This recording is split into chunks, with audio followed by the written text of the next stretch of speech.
प्रणाम सब गोटे के। हम अंजू मिश्रा आइ अहाँ सबके बीच एकटा चुमाओन के गीत लऽ कऽ प्रस्तुत छी। कोशिश करै छी अहाँ सबके नीक लागत।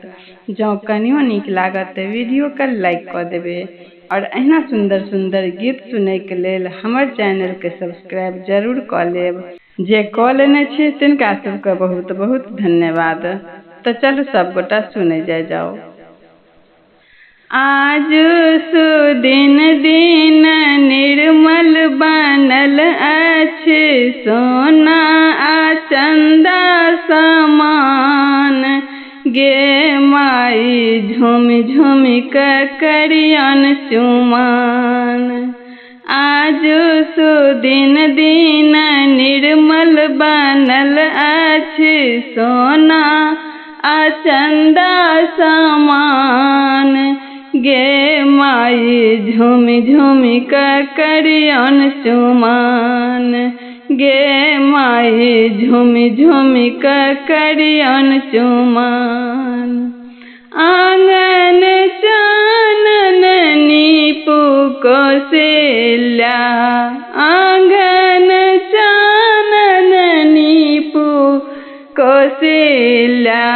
गजमोती देल अरिपन, गे माई झुम झुम कऽ करियन चुमाओन। गजमोती देल अरिपन, गे माई झुम झुम कऽ करियन चुमाओन।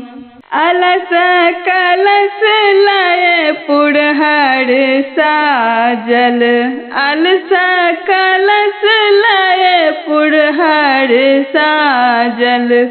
मानी कलश प्रहलाद, गे माई झुम झुम कऽ करियन चुमाओन। मानी कलश प्रहलाद, गे माई झुम झुम कऽ करियन चुमाओन। काचहि बाँस केर डलबा बनायल, काचहि बाँस के डलबा बुनाओल। राही भरल दुभि धान, गे माई झुम झुम कऽ करियन चुमाओन।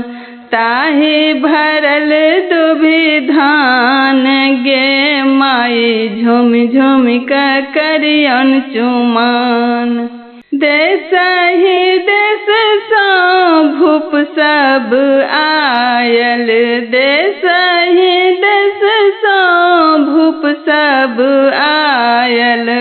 पढ़थु वेद पुराण, गे माई झुम झुम कऽ करियन चुमाओन।